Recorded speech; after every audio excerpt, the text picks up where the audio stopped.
Apa posisinya itu kan, kalau posisi pocong itu kan kayak gini.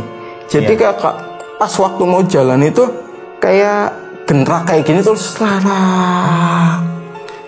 satu ekornya panjang sampai mungkin ada 5 meter.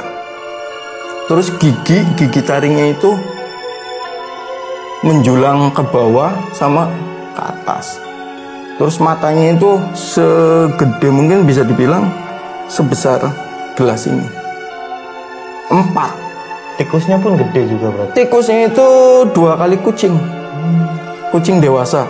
Wujud itu ular hampir 2 kali pohon kelapa. Pulang kondisi marah, buka pintu juga seenaknya, bukan? Pokoknya orang pintu besi kan kalau dibuka dengan sekuat tenaga kan bunyinya buang kan. Saya tutup juga sekuat tenaga, buang. Saya kunci dari dalam, lampu saya matikan. Dalam pikiran saya 100% itu ular yang ada di perut saya itu. Belum ada kepikiran bahwa itu yang lain-lain itu loh. Waktu saya pertama lihat langsung saya pejamkan mata lagi. Lah kok ular kok bentuknya jari? Saking penasaran apa Halo semuanya, selamat datang di channel PKWN 666 bersama saya Denong. Kali ini kita dalam sesi Mendeni. Nah, kali ini kita kedatangan narasumber yaitu Mas Solihin. Halo Mas Solihin. Iya. Apa kabar Mas Solihin? Alhamdulillah baik. Nah, kali ini Mas Solihin akan menceritakan cerita horornya. Seperti apa ceritanya? Langsung aja. Silakan Mas Solihin, bisa diceritakan seperti apa pengalaman horor yang pernah sampean alami. Mungkin yang sudah tahu atau belum tahu, apalagi yang sudah tahu mungkin mengenal desa saya sendiri, yaitu desa Kedungeneng Blok Karanggedang, perbatasan desa Kedungeneng sama Randusari. Di situ ada sebuah makam TPU, tempat pemakaman umum yang dikenal dulu yang namanya itu Kubang Kencana. Ya, kalau sekarang sudah diganti menjadi TPU Kusnul Khotimah. Mungkin orang-orang juga mungkin tidak asing mendengar kata Kubang, karena mungkin yang terutama orang-orang yang sudah sepuh atau yang pokoknya orang-orang yang sudah sepuh mungkin sudah tidak asing lagi dengan kata Kubang, desa Kedungeneng. Itu ya mungkin saya tinggal di situ itu mungkin sekitaran baru ya sudah 4 tahunan lah. Di situ kan ada sebuah ruko di sebelah barat TPU tersebut. Nah, sebelum ruko bangunan ruko itu jadi, dulunya itu pekarangan. Isinya itu pohon-pohon bambu, pohon-pohon kayak asem, terus albasia, tapi yang dominan di situ itu dulunya itu adalah bambu. Tuh. Setelah karena itu untuk merubah image terus perkembangan zaman mungkin itu kan, di situ kebetulan punya keluarga, punya bibi saya itu dibangun sebuah ruko. Tuh. Jadi sejak ruko itu berdiri jadi saya sudah mungkin orang pertama yang tidur, atau yang kata orang-orang yang berani tidur di situ itu ya cuma saya sendiri. Tapi saya nggak menjadikan itu sebuah berbangga diri atau sombong atau apa. Saya tetap ibaratnya ya, sebelum waktu pertama kali malam pertama saya tidur di situ itu ya seperti biasa ya, adat orang dulu atau kita minta izin atau kan dengan saya malam ya sekitaran jam berapa, jam 10 lah, jam 10-an saya di situ. Saya waktu itu pertama saya sholat, setelah sholat isya saya tawasul atau ya minta izin. Yang penting saya sendiri nggak bertujuan untuk mengganggu, tapi saya di sini untuk memulai merintis usaha. Waktu itu saya dikasih satu ruko sama bibi saya, itu saya buat usaha warnet. Jadi untuk pengalaman pertama horor saya di situ itu setelah warnet itu jadi, komputer sudah di set semua sama teman saya sendiri itu kan. Malam kalau nggak salah itu malam kelima waktu saya pertama kali warnetan di situ itu sekitaran setengah satu itu saya tutup warnet. Itu saya tutup gerbang depan, saya tutup, lampu saya matikan, saya mau buang air kecil ke kamar mandi. Kebetulan kamar mandinya itu nggak satu ruko kamar mandi, tapi 7 ruko itu kamar mandi sama WC jadi satu. Jadi harus lewat pintu belakang. Itu. Waktu pas saya mau buka itu saya kaget. Pertama itu saya nggak tahu wujud itu tuh apa, cuma hanya sekelas kayak cahaya putih di rimbunan bambu yang namanya itu bambu petuk. Bukan bambu petuk. Kalau bambu itu kan ada bambu tali ampel. Di rimbunan pohon bambu ampel itu ada cahaya pertama itu. Yang saya lihat itu cuma cahaya putih. Saya pertama nggak menghiraukan cahaya itu. Saya terus ke kamar mandi. Setelah saya selesai, saya mau keluar itu cahaya itu masih ada di rumbunan bambu itu. Ya sekitaran jarak 20 atau 25 meter lah dari saya sendiri itu. Saya masih lihat dari pintu kamar mandi sampai ke pintu belakang ruko. Saya masih terus ngelihat cahaya apa itu. Setelah saya padahal saya sudah masuk ke ruko saya dan udah nutup pintu, kan pintunya 2, maksudnya posisinya namanya apa sih itu? Bukan satu pintu break tapi potongan itu. Pintu yang itu potong kan. itu. Nah, saya baru nutup pintu yang paling bawah, saya kunci, saya masih ngadep, saking saya penasaran terus saya lihat. Mungkin istilah yang kata orang-orang itu pocong. Ya,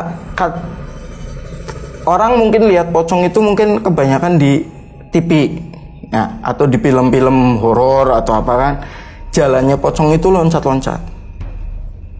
Tapi sebenarnya kalau benar yang asli pocong itu bukan seperti itu. Pocong loncat itu hanya ada di televisi saja. Beda. Kalau asli pocong itu saya baru lihat benar-benar baru lihat itu saya pandengin terus. Posisi saya masih ngadep ke cahaya itu, lambat laun cahaya itu semakin gede jadi sebuah kayak bentuk pocong lah. Tapi ngelihatnya itu bukan ke arah saya, tapi melihatnya itu ke samping. Kalau ibaratnya jenengan sebagai saya. Nah, posisi pocong itu saya ngadepnya itu sampai lihatnya ke samping. Setelah terus saya lihat pocong itu berpindah. Tapi pindahnya itu tadi nggak loncat-loncat. Posisinya itu kan kalau posisi pocong itu kan kayak gini. Jadi kayak pas waktu mau jalan itu kayak gerak kayak gini terus Emang kayak ngegas dulu. Nah, jadi bagian atas makhluk itu tuh jengklak ke belakang itu loh. Lucunya. Nah, sebenarnya antara lucu sama takut, tapi waktu itu cuma saya Nah, kayak naik pakai istilahnya itu sepatu roda lah intinya. Ya kayak motor habis lampu merah terus pengen buru-buru. Nah, berangkat kan. Enggak, pokoknya setelah itu saya apa itu kan, tapi emang waktu itu udah setelah ngelihat itu berpindah, itu mulai datang rasa-rasa merinding, bulu kuduk berdiri semua itu kan. Terus wangian kayak semacam bakaran bulet. Emang ada aroma itunya? Ada. Kata kalau emang mungkin yang sudah pernah ngalamin atau kalau emang sudah tahu bahwa itu emang wujudnya makhluk selain kita, makhluk gaib, itu pasti setelah itu datang wangian. Entah itu bau melati. Istilahnya kalau bakalan bulet kan itu katanya pocong. Terus kalau bau melati itu kan istilah kalau saya manggil itu nok ayu. Nok ayu itu kayak semacamnya kuntilanak. Nah, kalau semacam kayak bakaran ikan itu semacamnya genderuwo. Oh, beda-beda ya? Beda-beda. Menandakannya itu beda-beda. Nah, waktu itu pertama itu wah benar. Sebelum itu saya sudah pernah dengar kata orang-orang cerita yang mungkin punya pengalaman juga menemui hal-hal seperti itu tuh, kalau pocong itu mesti setelah ngelihat pocong semerbak bakaran kayak kita bakar bulet itu. Setelah itu pengalaman pertama saya di situ itu, pengalaman kedua di situ itu saya yang sering sampai sekarang juga saya sering masih ngerasain, walaupun saya sekarang sudah punya istri itu kan, tapi kalau istri pulang nggak nemenin saya tidur di ruko itu, kalau saya tidur mematikan lampu itu, sebelum saya tidur saya mesti kerasa badan itu kayak ada yang istilahnya itu ngerayangin. Beda lah intinya tadi, kalau intinya tadi binatang atau apa, tapi kayak semacam tangan. Dari apa yang saya rasain itu dari apa sih ini namanya, kiongan sampai ke pinggang. Itu kalau itu apa yang hal itu sampai sekarang juga saya masih ngalamin hal itu. Tapi kalau istri nggak nemenin saya tidur di situ. Tapi yang mungkin satu pengalaman yang mungkin saya nggak bisa saya lupain itu satu di situ itu. Setelah mungkin penampakan tadi pocong, terus ada satu lagi sih yang mungkin orang-orang mungkin pernah paham juga yang namanya berit pencari. Kalau orang sini, orang Losari atau orang desa saya itu namakan wujud itu berit pencari. Dia keluar itu kalau pas waktu sendakala. Mungkin pengalaman seumur hidup saya sampai umur saya 34 tahun ini baru ngelihat wujud asli bener apa itu yang namanya pocong, nok ayu kunti kalau saya manggilnya itu. Kata orang-orang katanya kalau manggil itu wujud perempuan rambutnya atau apa itu jangan manggilnya kunti tapi tambahin nok ayu biar enggak marah atau apa. Ya, pokoknya saya nurutin kata orang tua lah. Orang tua bukan maksudnya orang tua kandung saya, tapi orang tua yang mungkin sesepuh. Nah, itu berit pencari. Saya pertama kali kata orang kan kalau berit pencari itu muncul kalau kita mainan telawungan. Telawungan paham? Apa itu Mas? Telawungan? Yang buat mepe pakaian, tali jemuran. Tali jemuran. Kalau orang tua dulu itu namanya itu telawungan. Kalau jam segitu kita main telawungan itu digerak-gerakin, itu saya secara tidak sadar loh. Maksudnya waktu 5:30 orang di musola pada ngaji, itu saya berdiri di belakang ruko ngadep ke pohon-pohon jati sama itu bambu-bambu, sambil tangan pegang telawungan itu gerak-gerakin. Tiba-tiba itu dari ujung telawungan tersebut, tali jemuran itu ada berit, tapi berit bukan berit seperti yang kita lihat tikus yang seperti kita lihat setiap hari loh, entah itu disolokan atau apa, tapi berit atau tikus itu satu ekornya panjang sampai mungkin ada 5 meter. Terus gigi taringnya itu menjulang ke bawah sama ke atas. Terus matanya itu segede mungkin bisa dibilang sebesar gelas ini. 4. Tikusnya pun gede juga berarti. Tikusnya itu 2 kali kucing. Kucing dewasa. Tapi memang wujudnya tikus. Wujudnya itu tikus. Itu kata orang-orang itu namanya berit pencari. Tapi selama kita tidak mengusik dia, ya insya Allah kita juga nggak bakalan diusik. Memang kalau kata orang tua, terutama yang pernah saya ambil ilmunya itu kan, pernah cerita kalau berit itu yang penting kalau kita ketemu sama berit itu, yang penting satu, kita jangan punya tujuan untuk memegang. Lebih baik kita diam, nggak usah kita banyak gerak, karena seperti itu. Dulu ada kejadian kurang paham, dilihatnya itu seperti itu dipegang orangnya, ya benar tidaknya ya cerita-cerita lah atau apa, itu sampai meninggal. Nah, reaksi sampean ketika tadi lihat diem. pencari gimana? Diem walaupun mungkin bulu kuduk takut atau ya yang namanya manusia itu kan, yang namanya manusia jelas masih seberani-beraninya manusia, pasti mempunyai satu titik itu. Yang namanya wedi itu mesti semua manusia seberani-beraninya manusia pasti mempunyai satu titik lemah. Nah, itu berit pencarinya tadi lewat ke tangan sampean? Iya, lewat. Oh, lewat. Melewati wajah sampean juga berarti? Lewat. 2 dari sisi kanan, 2 dari sisi kiri. Tabrakan apa enggak? Enggak. Oh, beda. Malah kalau papasan mereka rel yang satu berarti ke bawah, yang satunya ke atas. Oh. Kayak gini posisinya? Iya. Bisa jalan kayak gini ya? Kayak lihat kayak Spiderman. Nah.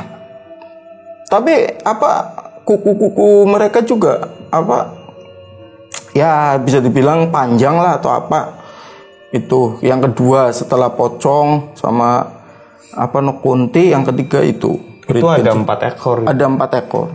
Dan tapi yang setelah saya dengar dari orang lingkungan situ itu yang orang sering cerita itu ada 7 anak kecil.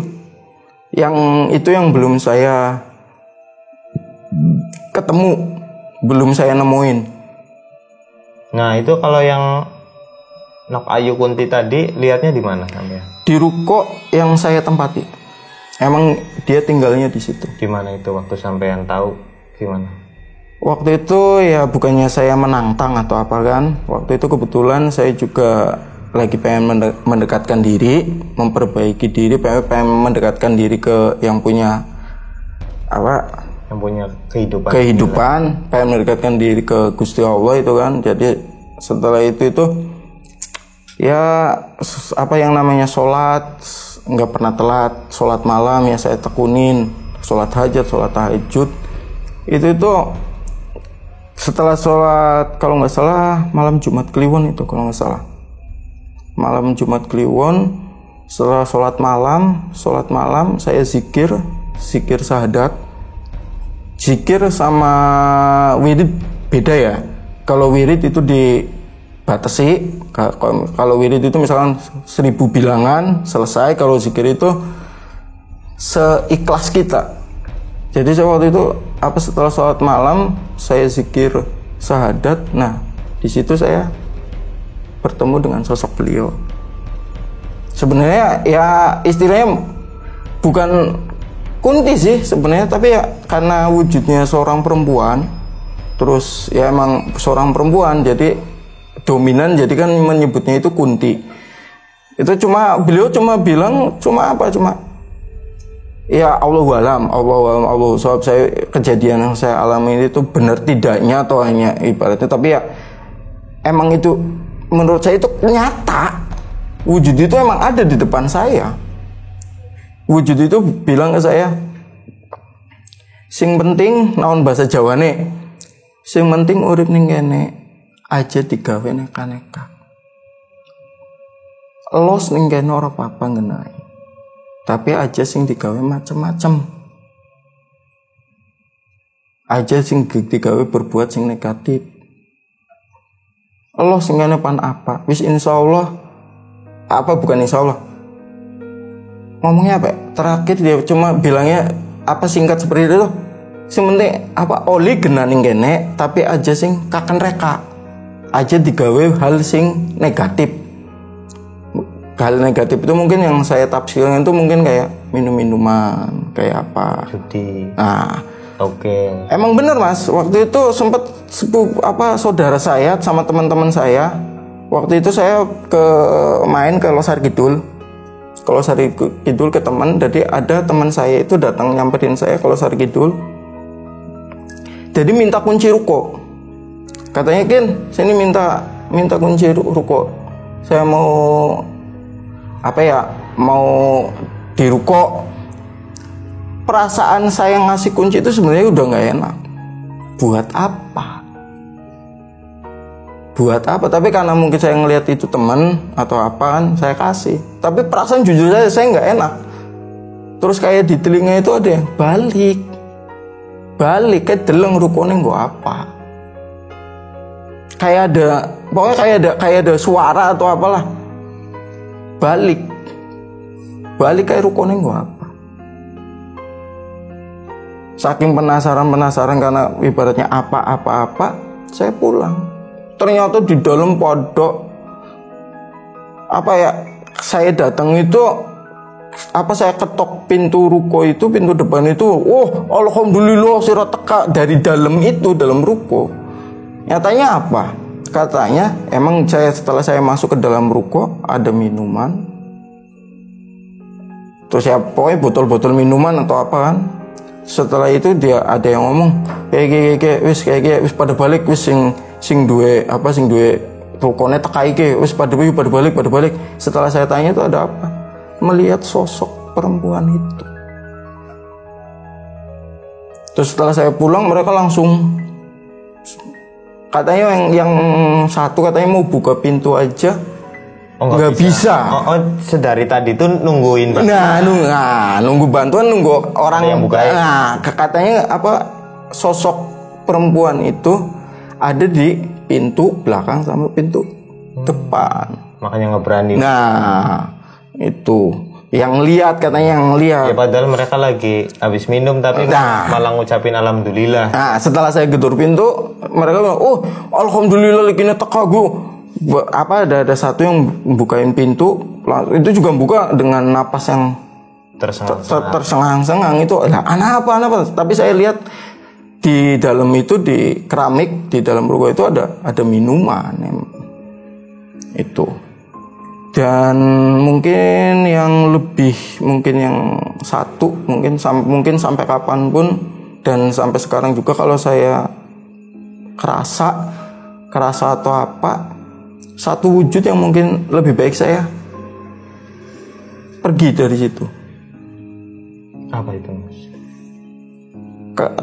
Saya sih nggak ngelihat kepalanya, cuma badannya saja. Itu kan dulu saya wanetan itu kan ada ranggon, saya bikin ranggon kayak patrol itu. Saya tujuan bikin itu buat kumpulan apa sih ya, anak kalau main wifi-an itu kan, khusus buat wifi. Kalau orang yang mau main wifi itu saya tempatin di belakang. Jadi satu malam, jadi waktu saya masih warnetan di situ, bahkan saya tiga kali ketemu itu. Kalau setiap nampak wujud itu, besoknya mesti saya sakit, awak panas, kepala pusing atau apa, pokoknya beda antara sakitnya orang flu biasa sama mungkin emang ada gangguan dari makhluk gaib. Itu memang yang saya alami itu memang beda. Wujud itu ular segede mungkin badannya, yang saya lihat itu hampir 2 kali pohon kelapa diameternya. Posisi saya ngelihat pertama itu di patrol tersebut, jadi kayak posisi ular ngeringkel, tapi dari ekor sampai itu kepalanya itu saya nggak sampai lihat, cuma yang saya lihat itu badannya. Nah, seperti itu. Kalau dari dulu entah itu apa saya, yang penting Allahu alam ya kan. Kalau saya dengan ketemu dengan sesuatu yang mungkin ya saya juga nggak tahu ya, Allahu alam, saya kembalikan lagi ke Gusti Allah itu kan. Jadi kalau ada sesuatu yang mungkin membahayakan saya sendiri itu kan, itu kayak ada suatu, terutama telinga kiri sampai sekarang juga sama, itu kayak bunyi awalnya terus-terusan, nanti ada suatu bisikan. Nah, kalau pas ketiga-tiganya tiga kejadian itu mesti balik, selalu dibisikin gitu. Balik aja dilawan, balik bengi aja turuning kene. Jelas Suara itu jelas. Tapi setelah bunyi itu mungkin ya, kalau saya cerita mungkin kalau saya cerita gini. Tapi ya emang itu yang saya rasakan seperti itu. Nging dulu berarti nging. Iya kayak suara jangkrik atau kayak suara binatang malam lah. Tapi kiri doang. Kiri, telinga sebelah kiri. Habis itu baru suara. Kayak ada suara bisikan. Kalau yang pertama itu waktu saya ngeliat pocong atau tadi Ayu Kunti, terus Spirit Pincar itu cuma mungkin nging terus suara papa. Oh, bilangnya kayak gitu tuh. Nah, tapi kalau yang sosok itu beda. Pertama kali saya lihat sosok itu, jadi sekitaran jam 2:30 lah. Jadi yang namanya orang bangun malam, pengen buang air kecil, kebiasaan kan kalau orang-orang bangun malam. Jadi saya waktu keluar dari ruko tersebut, belum ada di Ranggon itu, di patrol itu, belakang ruko itu yang saya bikin itu. Setelah saya buang air kecil selesai, pertama kali saya buka pintu kamar mandi itu yang saya lihat, astagfirullahaladzim, saya langsung tutup lagi. Saya belum lihat jelas itu loh. Apa? Cuma ada sesuatu. Nah, di patrol itu ada sesuatu. Buka kedua kali, saya lihat itu wujudnya ular. Dan gede banget. Gede, hampir satu patrol itu penuh. Isinya badan ular. Nah, tapi saya belum waktu itu nggak sempat ngelihat kepalanya karena saya lihat dari kepalanya juga posisinya emang ke atas. Sampai lihat nggak sampai ke atas, saya tutup lagi. Terus ya Allah, saya sebisa saya membaca apa kan, ayat kursi, terus Anas, Kulhu atau Al-Falaq, terus ditambah lagi Al-Fatihah. Terus itu tadi nging di kamar mandi tersebut. Terus itu isung maca Al-Fatihah ping 33, terus balik bengi ki aja turun ngene. Tapi setelah saya baca itu bacanya di kamar mandi loh. Saya turutin itu, saya baca Al-Fatihah 33 kali. Emang wujudnya nggak ada. Setelah saya buka, itu wujudnya udah nggak ada. Saya langsung, itu juga saya nggak berani karena lewat itu. Ranggon itu pas di depan pintu belakang. Saya muter di depan aja. Lewatnya ke depan. Saya kunci pintu belakang, kunci pintu depan. Lampu saya itu juga lampu nggak saya matikan, langsung pulang. Tapi yang namanya gitu ini belakang beratnya minta ampun. Paginya saya sakit. Sakitnya kalau orang flu itu pasti meler. Ini namanya ingus, itu mesti keluar. Itu sih enggak. Jadi kepala berat, badan panas. Yang saya rasakan itu tiga-tiganya kalau ketemu itu panas. Nah, yang keduanya gimana? Pertemuan keduanya? Yang keduanya sih waktu itu bakar-bakaran. Jadi dulu saya seneng dunia kripto, mata uang kripto itu kan. Itu sempat ada ya, setelah trading dapat rezeki kan temen, jadi ngajak bakar-bakaran, beli ikan. Bakar-bakarannya padahal di belakang, di depan ruko, persis depan ruko. Bakar-bakaran di situ. Jadi kedua saya mau ambil air buat nyuci ikan tersebut, lewat belakang. Belum nyampe kamar mandi, baru mau masuk ngelihat patrol, itu saya sudah lihat sosok itu lagi. Di patrol itu lagi? Di patrol itu lagi. Akhirnya kelihatan nggak kepalanya yang kedua? Ketiga kejadian ini saya nggak sempet dan saya nggak berani. Tapi udah lihat selalu ke atas ya. Nggak lagi ke kalau ngelihat badannya ada yang hampir segede itu gimana itu. Mungkin kalau lihat tadi yang pertama penampakan pocong, terus intinya saya pandengin sampai wujud full juga saya berani. Tapi waktu itu saya buru-buru ngelihat, ya saya sudah tahu ini setelah mau ambil air itu kayak ada intinya nggak tahu, pokoknya badan itu udah kerasa nggak enak atau apa. Nyatanya benar itu sosok itu lagi. Ya udah saya bubarin. Sebenarnya itu cuma balik. Ya kayak ada suara itu, wis balik cum. Wis bubar bakar-bakarannya pindah. Saya penasaran awalnya itu apa ya, bisikan itu sebenarnya siapa? Itu kan. dari sekian lama itu kalau saya entah itu di tempat-tempat gelap atau tempat apa, terus saya merasa takut atau apa, mesti bisikan itu datang. Sebenarnya saya itu penasaran apa ini itu, sampai saya tanya sering kalau ketemu ustadz atau mungkin yang dikasih kelebihan sama Gusti Allah bisa melihat atau bisa apa kan, yang ngerti lah. Nah, yang ngerti kayak gitu. Saya sempat sering-sering tanyakan kalau posisi lagi ngobrol atau apa dengan orang-orang yang mempunyai kelebihan itu kan, atau mungkin bisa dikatakan indera keenam mereka jalan itu kan, mempunyai indera keenam. Sempat saya tanya apa sih? Tapi ya cuma mereka bilang, itu hanya hati nurani kamu. Itu yang dinamakan hati nurani kamu. Itu kata orang-orang. Nah, tapi yang lebih mungkin salah satunya itu tadi ular, sosok ular. Yang lebih mungkin nauzubillah min dzalik, jangan sampai terjadi lagi lah, ibaratnya dikekepin apa? Genderuwo. Itu gimana itu posisinya awalnya? Tapi itu beda cuma nggak jauh dari ruko. Iya. Tapi sebelum itu coba yang pertemuan ketiga kalinya dengan yang tadi gimana? Waktu ketiga kalinya sih ingin sampai ngikut ke rumah ular tersebut dari ruko tersebut. Lihatnya di patroli itu? Bukan. Beda. Kalau itu beda. Gimana? Di waktu itu ngelihat sosok itu yang ketiga kalinya itu di samping musola.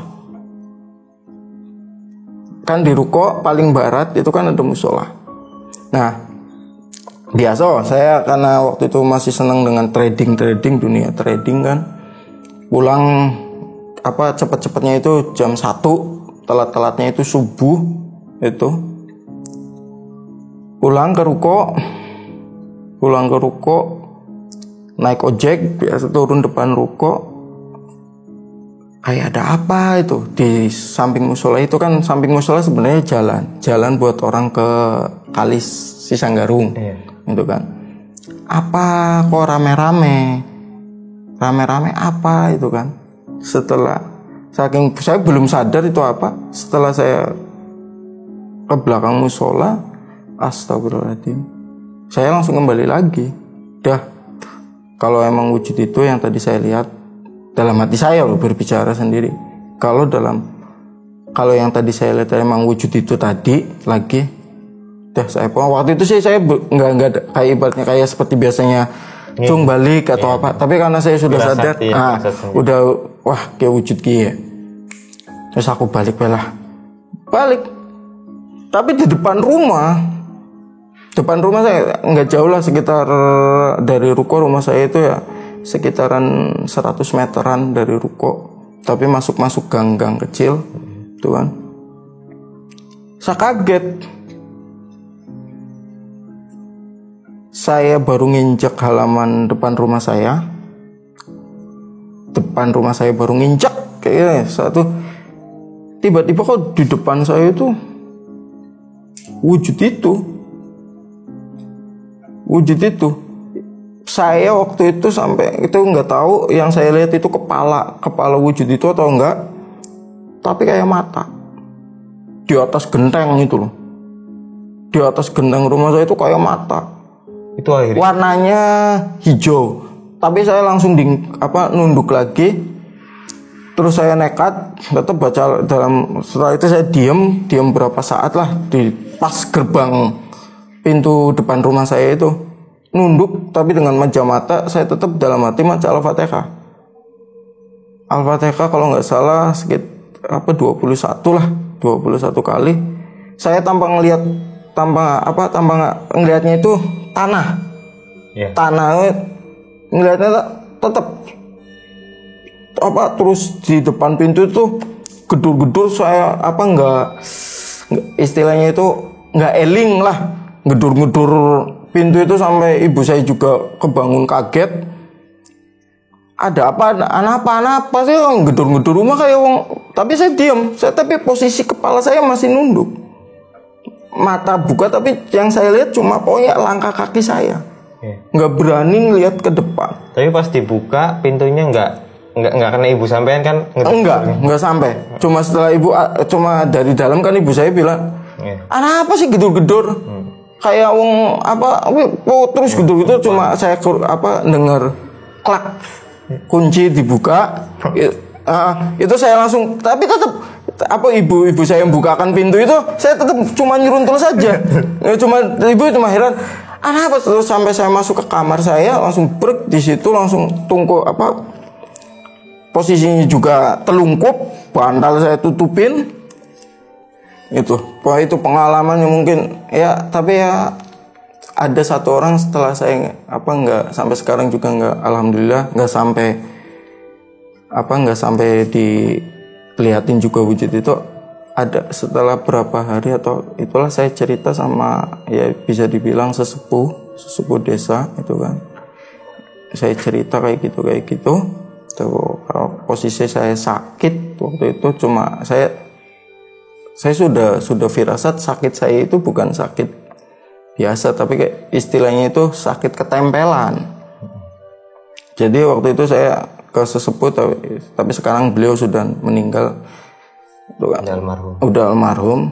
Saya sempat main itu, saya tanya kayak gini. Sira wujud gue. Setelah saya cerita tentang apa yang saya alamin itu sampai 3 kali, sampai diikutin ke rumah, justru malah sesepuh itu bilang, kalau nggak salah bilangnya cuma lirih, bilangnya tuh ketemu tuane. Ketemu tuannya maksudnya apa? Ketemu tuannya, ketemu tuane, tuan, ketemu tuan. Jebulnya setelah beliau cerita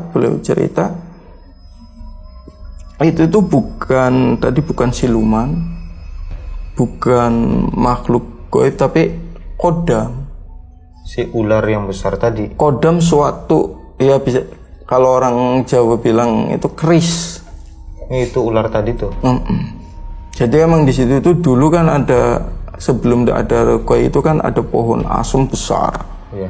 Jadi emang keris itu dulu bersemayam di situ. Awalnya. Setelah dibangun ruko itu kan pohon. Bahkan yang nebang pohon asem tersebut sakit sampai meninggal. Setelah pohon asem itu ditebang, dan kejadian yang saya dengar waktu nebang pohon asem itu yang waktu garagaji kan, paling garagaji mesin itu waktu ditebang itu keluar air, tapi air warna merah di dalam pohon itu. Setelah ditebang pohon itu jatuh, besoknya yang nebang itu sakit berapa hari terus meninggal. Itu emang kata sesepuh desa itu bilangnya seperti itu. Itu bukan makhluk siluman, bukan apa, itu kodam suatu keris. Nah, katanya, tapi Allahu alam. Kalau saya itu sih yang penting kata sesepuh, kata almarhum. Cuma dikasih suruh pas malam itu wes pokoknya sing ngintil ya sira bengi, sembahyang bengi terus maca kiye. Tapi sedurunge maca kiye njaluk karo Gusti Allah, njaluk dijaga awake sira, dijauhkan dengan karo sing mara bahaya, sing pengen nyakiti awake sira, njaluk karo Gusti Allah. Tanpa seizin Gusti Allah, tanpa apalah daya suatu bacaan. Gitu. Setelah itu masih pokoknya 1 bulan saya awal nempatin ruko itu banyak kejadian itu yang mungkin nauzubillah min dalik jangan sampai terjadi lagi lah. Pokoknya 1 itu yang tadi sebelum itu dikekepi, kayak seakan-akan itu kita tidur dengan makhluk, dan makhluk itu kalau yang saya persepsikan dalam pikiran saya itu genderuwo. Nah, awalnya gimana itu ceritanya? Kalau nggak saya pokoknya itu awal itu kejadian mungkin bisa dibilang kejadian terakhir ya. Itu mungkin biasa karena ya tadi kumpul teman-teman di warnet itu kan main trading. seingat saya pulang dari warnet karena trading saya loss itu kan, karena mungkin udah emosi karena awalnya gimana, pokoknya main trading lah kayak kita main game. Mungkin anak-anak sekarang kalau loss gimana gitu kan, bawaannya gimana. Jadi karena emosi lagi nggak stabil, saya pulang dari warnet itu kan. Pulang kondisi marah, buka pintu juga seenaknya gitu kan. Pokoknya orang pintu besi kan kalau dibuka dengan sekuat tenaga kan bunyinya buang kan. Saya tutup juga sekuat tenaga, buang. Saya kunci dari dalam, lampu saya matikan. Waktu itu padahal posisi setelah saya matikan, saya masih ingat, mungkin gara-garanya satu sih, saya buang air kecil sembarangan. Sebelum masuk ke situ tuh? Iya, saya buang air kecil sembarangan dan tidak membersihkan diri. Posisi saya masuk, pintu lampu kamar lampu ruko saya matikan, saya langsung tidur. Dan belum pertama yang saya rasakan itu ya pokoknya sayup-sayup mau orang tidur mau lelap lah itu kan, masih setengah sadar setengah ini. Jadi yang saya ingat itu saya tidur posisi kalau orang bahasa Jawanya apa sih, ngatang-ngatang apa terlentang itu kan. Posisi dua tangan itu saya buat bantal di kepala. Itu kan. Setelah pertama itu posisi gelap karena posisi gelap atau apa, saya tetap masih mandeng apa tapi udah mata udah ngantuk atau apa, mulai lelap. Ada sesuatu yang nempel di perut. Itu saya belum sadar, tak kira tangan saya belum sadar bahwa kedua tangan saya itu buat bantal di kepala. Setelah karena posisi gelap, terus mungkin kan kebiasaan nyamuk atau apa kan, ngangingung di telinga di bapak. Sadar saya itu mukul lamuk di pipi, garuk-garuk. Posisi garuk-garuk belum selesai, saya itu dalam pikiran saya, dalam posisi mata terpejam itu, dalam pikiran saya itu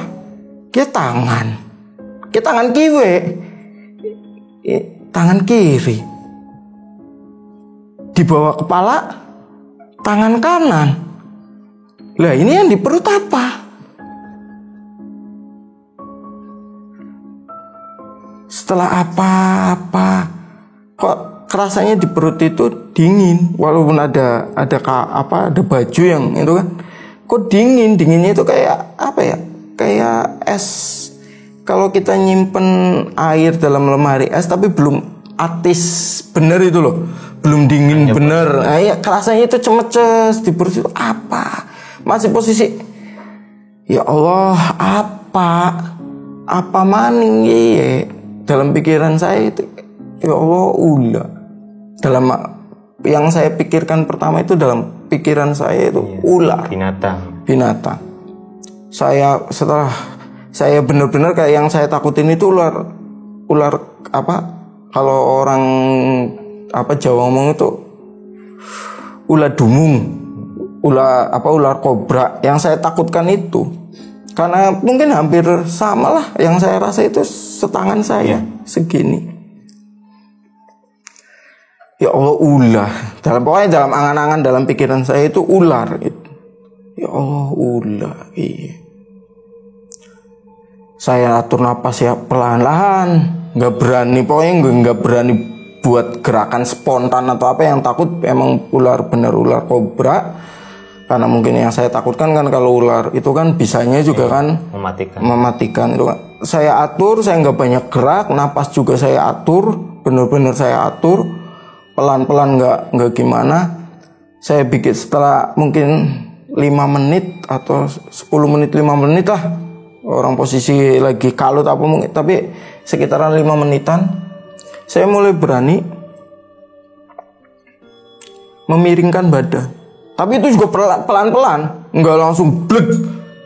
Pelan-pelan karena saya pengen lihat Sebenarnya apa bener ular, tapi dalam pikiran saya 100% itu ular yang ada di perut saya itu. Belum ada kepikiran bahwa itu yang lain-lain itu loh. Setelah perlahan-lahan saya mulai memiringkan badan saya, posisi sudah miring, posisi miring juga, tangan ini masih buat sangga kepala gitu kan. Perlahan-lahan saya berani membuka mata, itu juga pelan-pelan, bener-bener pokoknya gerakan yang saya lakukan itu bener-bener karena satu takut, karena ular, kalau ular itu kan yang saya ketahui, yang sering saya baca dari artikel atau apa kan, kalau ular itu kan sensitif dengan gerakan. Bener-bener saya atur gerakan badan saya itu waktu itu, bener-bener saya atur jangan sampai menimbulkan gerakan yang membuat, karena pikiran saya itu ular gitu kan. Benar-benar setelah posisi saya miring, benar-benar saya mulai perlahan-lahan berani membuka mata. Itu juga perlahan-lahan saya buka, baru mungkin setengah saya membuka mata, dan udah itu yang saya lihat pertama kali itu kayak kok waktu saya pertama lihat langsung saya pejamkan mata lagi. Lah kok ular kok bentuknya jari. Kaget sendiri sampai.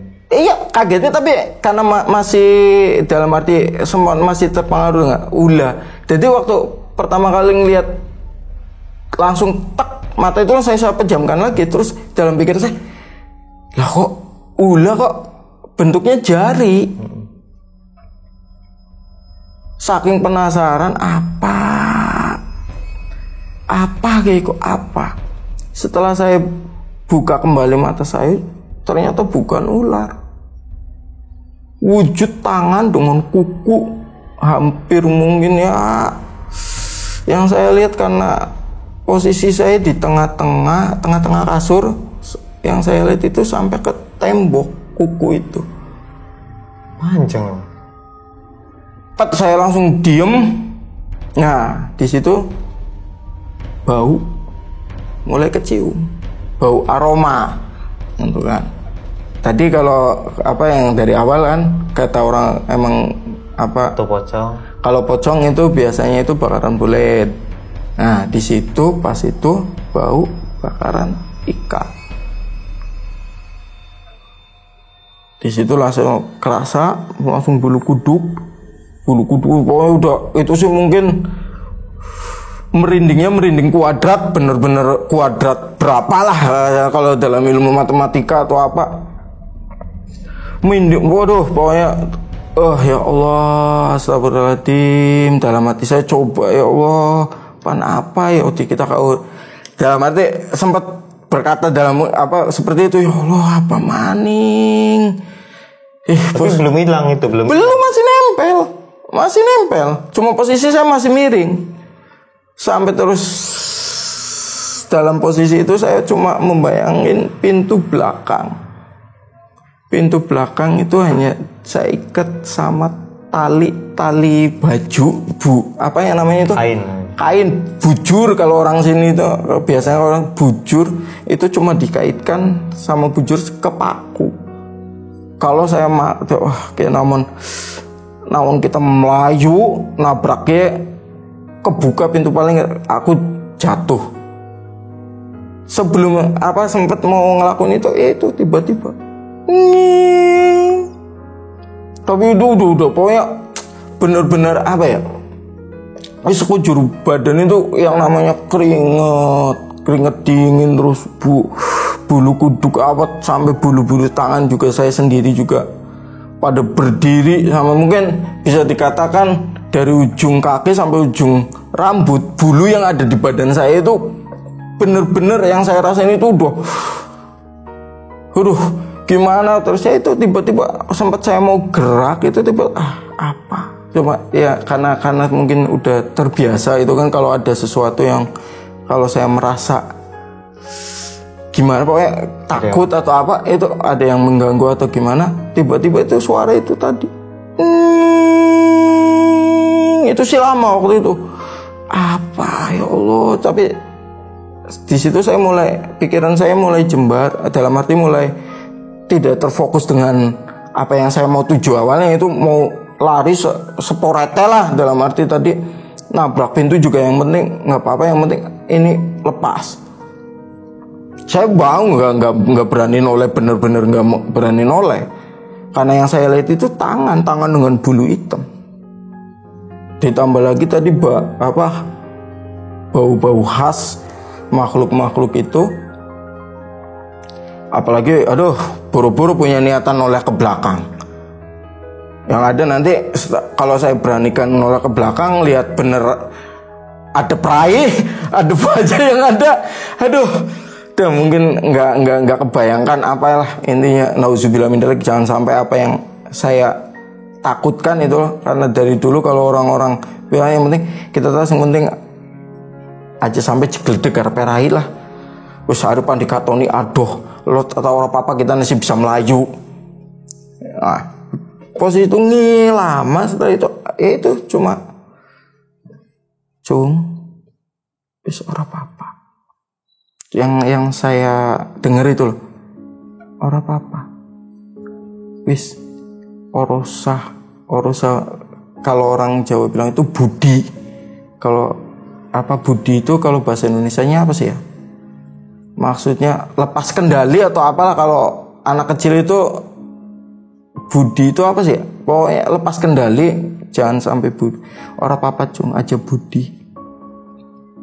Wis maca Al-Fatihah. Lagi-lagi setiap kalau saya dapat bisikan itu disuruhnya itu baca Al-Fatihah, tapi dengan nominal yang berbeda itu loh. Ada yang kalau waktu itu berapa itu? Waktu itu 33 kali. Tapi yang 7K bilangan ke 30 sampai ke 30 yang ke 33 itu suruh tahan napas. Tuh. Ya udah, karena sering itu saya lakukan apa yang saya dengar itu bisikin, saya baca terus dalam hati. Setelah saya baca itu, saya baru kerasa hembusan kayak orang nafas dari tengkuk belakang itu sampai ke ubun-ubun. Selama saya membaca Al-Fatihah dalam hati itu tuh hembusan tapi apa ya, kalau hembusan napas manusia itu kan mungkin apa sih, menurut saya bener nggak, hangat. Kalau itu dingin, terus tercium bau anyir, amis, sampai ubun-ubun. Terus bener ya, kalau itu sih saya ini hembusan napas, sambil saya tetap baca napas. Tapi napas enggak nyebar, tapi satu arah, naik ke ubun-ubun itu. Setelah menurut saya udah 30 kali, yang ketiganya saya coba tahan napas, tarik napas, tahan napas, baca itu dalam hati. Lambat laun yang ada di sini itu menarik kembali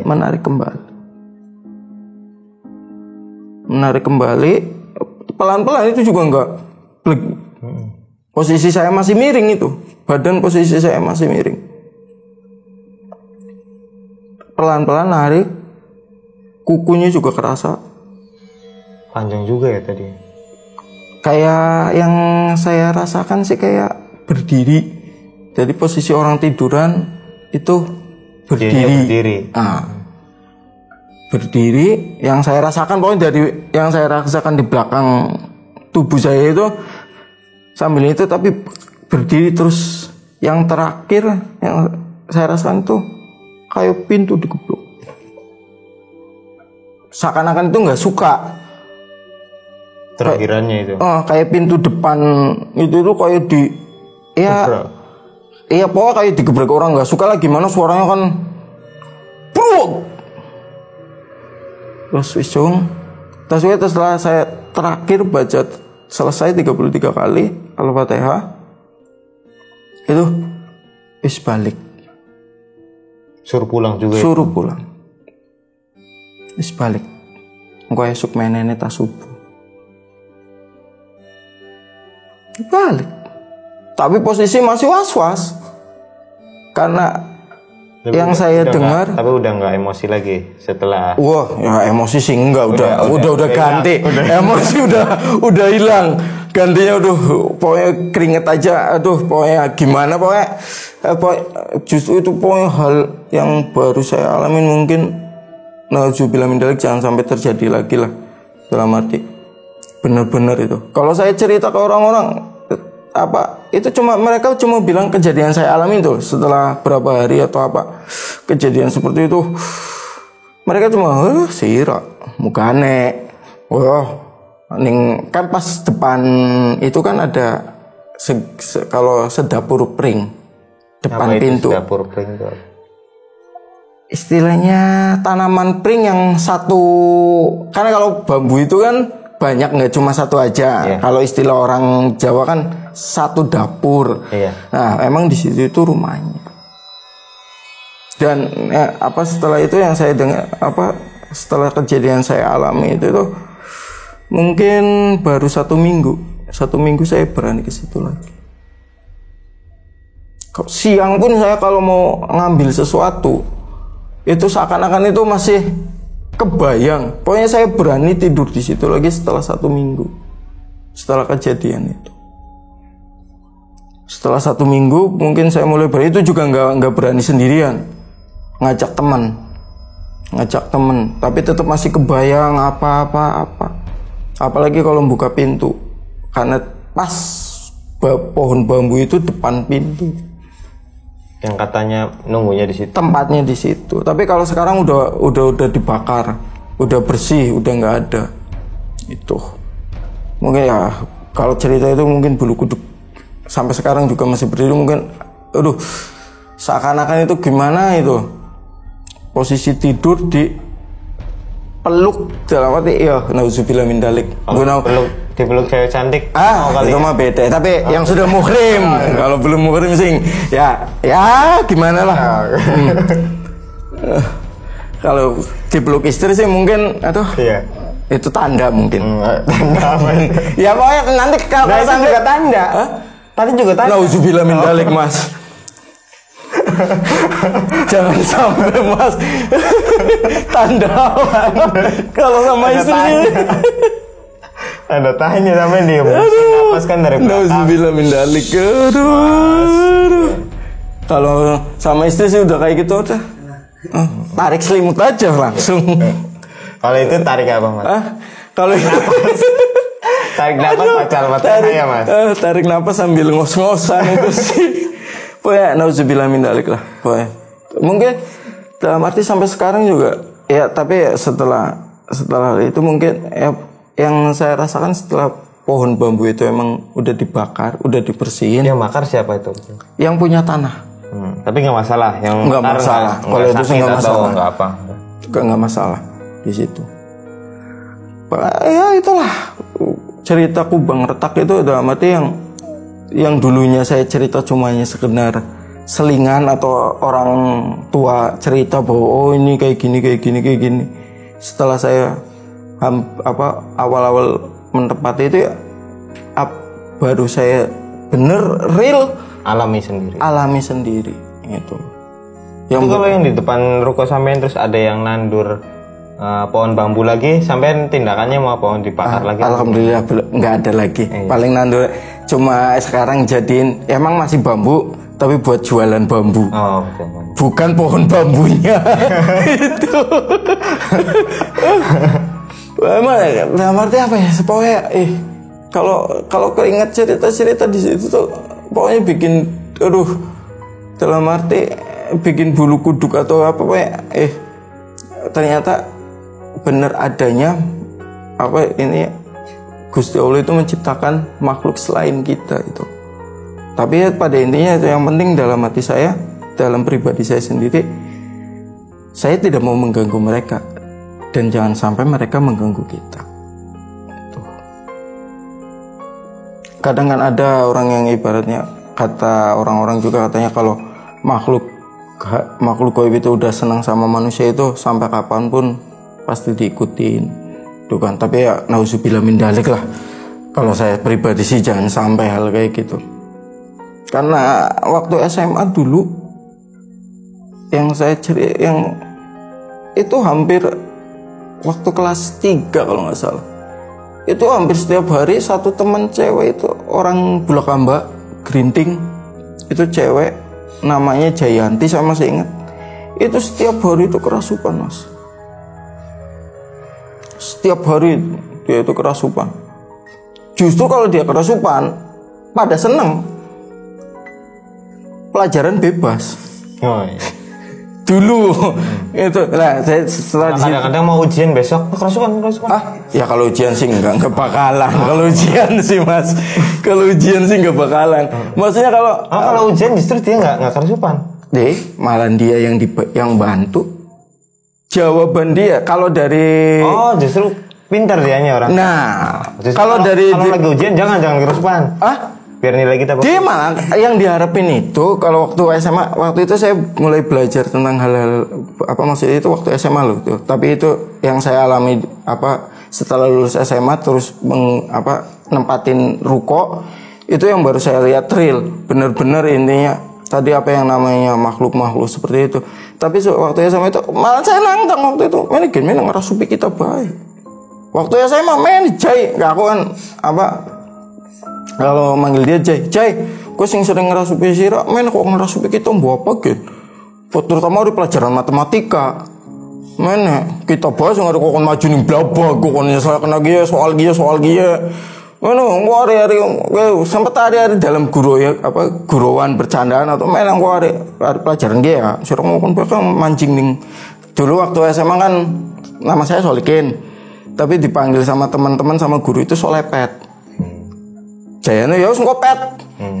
Anjing nang sira ya pet. Wis ndak apa-apa wis tapi sirane aja kopet ya kowe atau apa Pak. Saya sering nantang itu tapi setelah saya alami sendiri masih mau. Ya enggak lah. Enggak. Kalau nantang kan ya udah kita hidup berdampingan saja enggak apa-apa. Mau temuin lagi? Mbak itunya yang sering kerasukannya? Apa? Enggak juga. Udah. Mau minta di kesampaian ini aja? Enggak. Enggak. Udah cukup. Yang di ruko aja udah bikin apa-apa istri saya. Sekarang dia masih kerasukan kayak gitu? Enggak.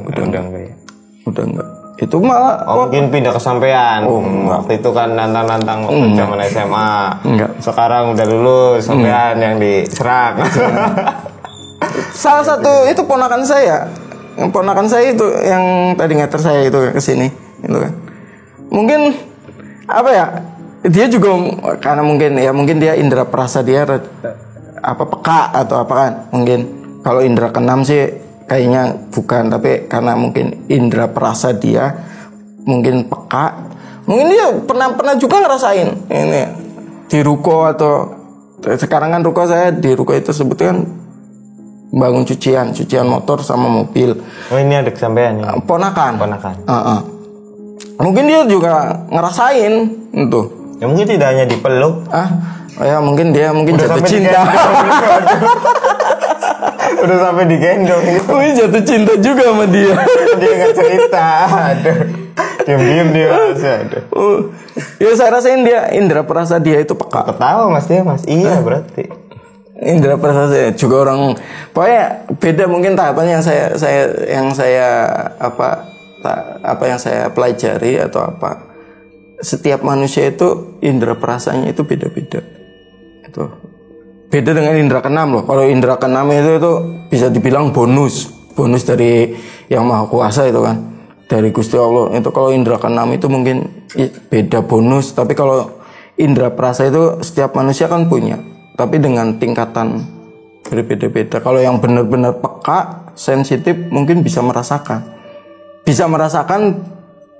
belum tentu bisa melihat. terkadang juga sama, yang bisa melihat belum tentu bisa merasakan. Itu yang saya pelajari itu. Ya, tapi ya yang penting dalam pikiran saya, dalam saya pribadi, kalau saya di tempat-tempat yang bisa dikatakan angker atau tempat-tempat, yang penting saya tetap minta perlindungan dari Gusti Allah, dari Allah Subhanahu wa taala. Terus saya ya mungkin cara kejawen orang-orang masyarakat desa itu kan punten kulo izin ini. Kulo ora ganggu, sampean aja ganggu kulo. Kita berdampingan baik. Ya gitu. Itu aja. Tapi tetap jangan intinya jangan meluk dari belakang loh. Bukan. Terkadang kita sering salah tafsir, hati-hati loh Mas. Dalam hati, ya kalau saya salah ya tolong dibenerin, dilurusin ya. Entah itu nanti yang lihat channel sampean ini, dalam arti kalau saya emang salah tolong dilurusin, entah itu nanti masuk di komen atau di apa kan, kalau ibaratnya tadi, kalau pertamanya kita bukan mintanya dari Gusti Allah tapi langsung punten. Kayak kita misalkan kebiasaan orang desa kan, kalau mau kencing tuh kayak punten sing ana ngarepe kita lunga, kita pan nguyu biasanya. Itu salah. Kadang punten lah sing tunggu kene aja ganggu kita. Itu salah kalau awalnya seperti itu. Yang saya dikasih tahu loh sama ini ya tadi orang tua. Orang-orang tua itu kalau mau melakukan hal seperti itu, pertama-tama itu harus Gusti Allah. Minta sama yang punya hidup, yang memberi kita hidup, yang memberi kita semuanya. Kayak gimana?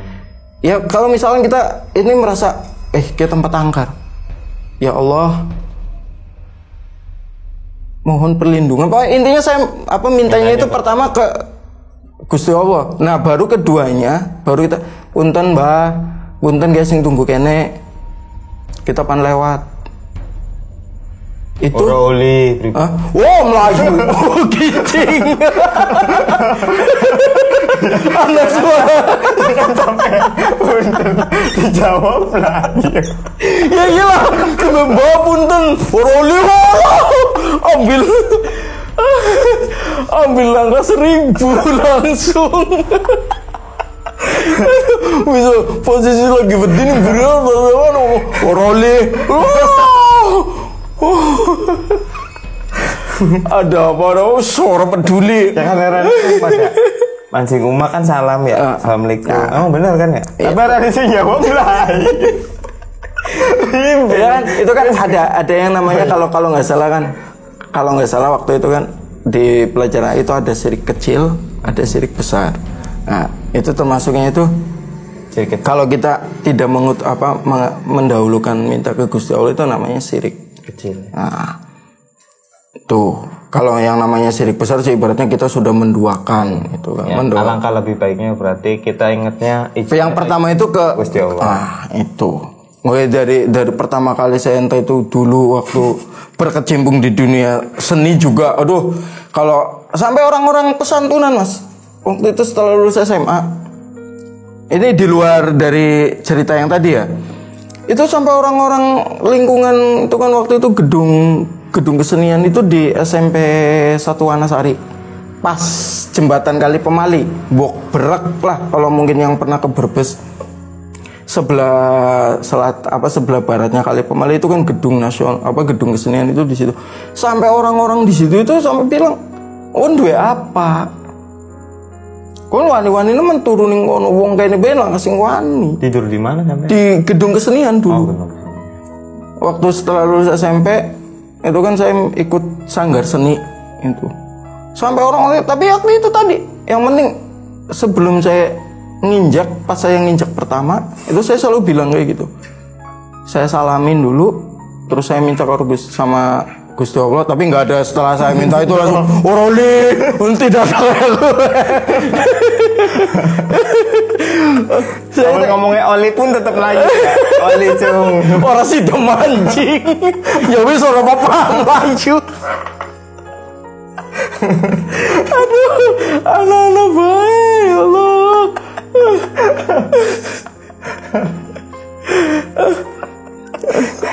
Ya itulah Pak. Tapi real asli, benar-benar asli setelah saya nempatin ruko itu. Tapi sebenarnya pas ditanya waktu tinggal di gedung kesenian pun sampai nggak ngerasa. Wah itu kalau apa ya enggak, cuma kalau bisikan-bisikan itu sih tetap dari mulai dari kapan bisikan-bisikan? Dari seingat saya ngalamin pertama kali itu kelas 1 SMA. Pertama kali saya masuk SMA. Itu ya, mulai bisikan udah mulai peka ya. Kalau ada sesuatu tuh, sampai pernah saya coba ngelanggar. Itu tuh saya saya mau keluar rumah, mau main lah. Kayak ada suatu bisikan ngomong, Sira Aripan lewat Powotan. Oh, bilangnya. Powotan sungai. Itu Powotan bambu. Ini nyata, bener-bener nyata. Pokoknya saya enggak ini. Saya keluar dari rumah itu kayak ada bisikan tuh, Aripan nyebrang Ploen. Aja lewat Powotan. Suka muter. Hati-hati aja lewat Powotan.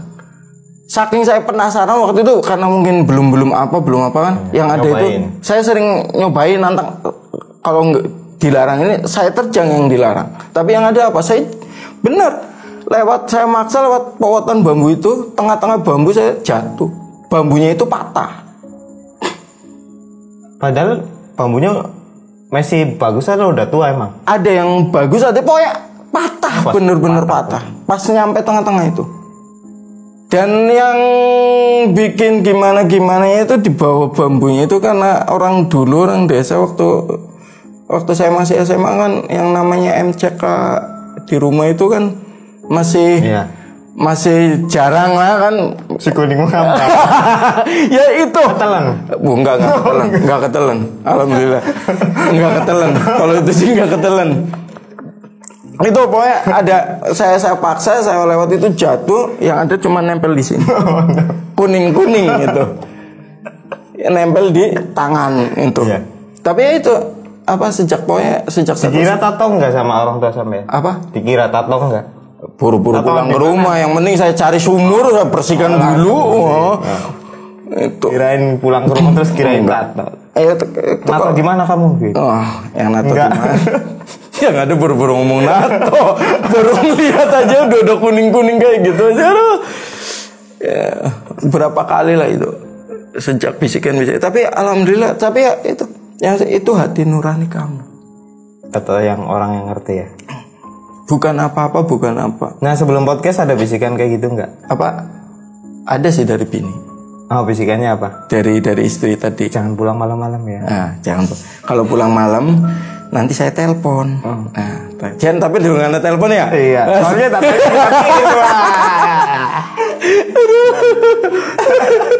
sengaja Anda. Bisikan cuma itu tadi, mau kesini. Jangan pulang malam. Jam 10, jangan lewat jam 10. Kalau lewat jam 10 saya telepon. Tapi nggak tahu udah telepon belum tadi. Ya itulah pokoknya. Ya yang penting kita percaya bahwa Gusti Allah itu benar-benar menciptakan makhluk selain kita. Intinya. Iya. Tapi yang penting itu tadi. Yang penting saya pribadi kalau apa-apa selalu ingat sama yang di atas, Gusti Allah terutama. Terus ya itu yang namanya adat istiadat ya Mas. Dalam arti masih saya lakuin. Yang penting saya pertamanya tetap minta sama yang di atas, sama Gusti Allah. Kalau yang keduanya secara kejawen, secara adat atau apalah kebiasaan orang-orang desa atau orang-orang lama itu tetap punten lah, minta izin. Yang penting jangan saling mengganggu, itu aja. Kalau saya emang salah saya tegur, tapi tegurnya jangan terlalu ekstrim tuh. Mungkin segitu aja ya Mas ya. Yang bisa ya barangkali nanti sampaikan.